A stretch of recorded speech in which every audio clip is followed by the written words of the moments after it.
We're in studio by House Intel ranking member Adam Schiff of California.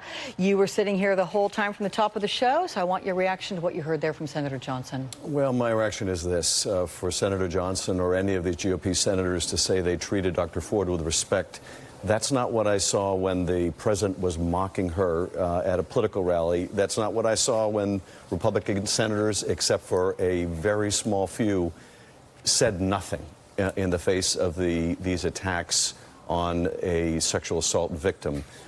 And most important, you don't show her respect merely by sitting silent and have someone else ask your questions and then refuse to do a meaningful investigation of what she had to say. That is not respect. And as a former prosecutor, I can tell you that to investigate allegations that are decades old, first of all, you cannot do in a week. But second, the fact that the FBI didn't even take the full week, that people that had corroborating information were not even interviewed because I'm sure the FBI was not allowed to interview them. That's not showing her respect. It's not showing the country respect. But at the end of the day, they weren't interested in the truth. And hide as they might behind Susan Collins, all they cared about was putting another conservative on the court. Is Brett Kavanaugh really the best this country has to offer? And I think you're absolutely right, Alex. As long as he's on that court, there will be a cloud and a taint hovering over him and every opinion that he issues. You're a sentiments of Lisa Murkowski, who said she did not think that he was the proper person to be placed on the court at this time, despite a legacy of good jurisprudence and the like in her esteem. When you heard that Senator Joe Manchin was going to vote yes, what was your gut reaction?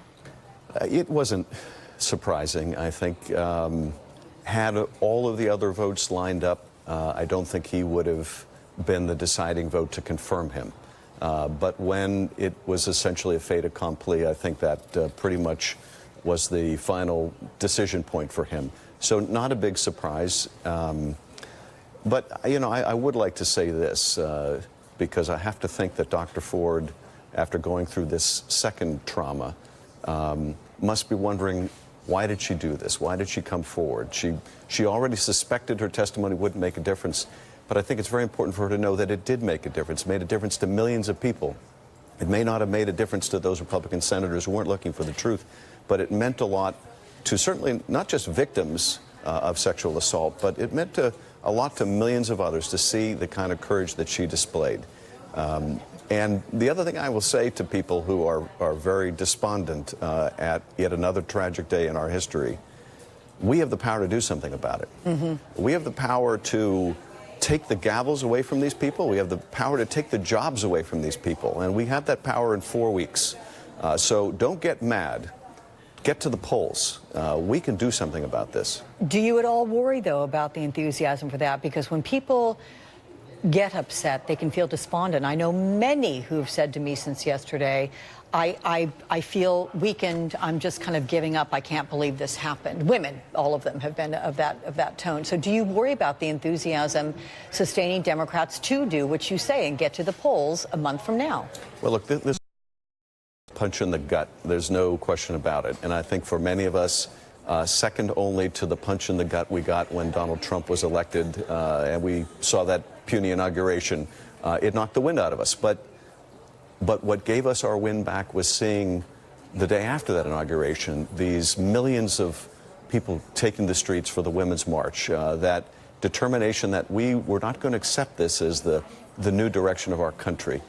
And I think you're going to see the same effect here. It is only going to further galvanize Democrats and progressives and women to go to the polls to declare this is not the country that we believe in. This is not reflective of our values. We don't want someone dishonest on the Supreme Court. We want someone of the highest integrity. And so this has got to galvanize us. Look, if you don't want someone of the highest integrity on this court and you do not believe that fits the profile of Brett Kavanaugh, though he is likely to be seated on this court, we know that the midterm elections come up. And should the Democrats get control back of the House, the word impeachment has been thrown around. Is that the wisest thing for Democrats to pursue at this time, or do you think it is a losing battle?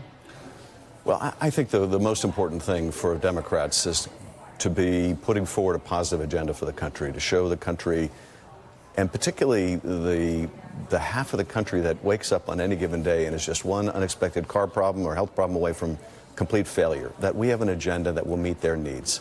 That's the most important thing. But it's also very important that Congress once again become a co-equal branch of government, not the rubber stamp for this unethical president. And that means doing our oversight. It means getting to the bottom of what constraints were put on the FBI. These folks that are claiming that the FBI did a thorough investigation, that's nonsense. But we don't know exactly what the marching orders the FBI was given. But it's pretty clear getting to the truth wasn't one of them. So I think we need to do our oversight of that. I think we need to do our oversight of any number of acts of incompetence and corruption of this administration and expose it to the public scrutiny. I think that's very important for the health of our democracy. Do you, last question, expect that you will ever get access to this FBI report? Granted, you're in the House and not the Senate. Is this something you would like to see? It's certainly something I would like to see, but of greater importance, frankly, because I think we know what's in it. They were only allowed to talk to a limited number of witnesses. They talked to people who had an incentive to be dishonest about it. What we really need to see is what were the limitations placed on them? Why didn't they interview all of these people that were coming forward to say, I knew Brett Kavanaugh in college, I knew him in high school, and his testimony was false. He perjured himself before the American people. Why weren't those people interviewed? Why weren't the people that the victims identified interviewed? Why weren't Dr. Ford and Kavanaugh interviewed? And for people who say, well, they said everything they had to say in their testimony, that is absolutely not true. Any investigator worth their salt would want time dedicated to ask questions and ask follow-up questions. Just because a witness may say, that's all I remember, doesn't mean that when you probe them, when you ask the specific questions, you don't learn a great deal more. Why didn't we bring in records from Safeway and employees from Safeway to corroborate Dr. Ford's testimony about running into Mark George at Safeway? Why didn't we try to identify and corroborate what could be demonstrably proven? And the answer is they weren't interested in the truth. They were only interested in confirmation. Representative Adam Schiff, it's always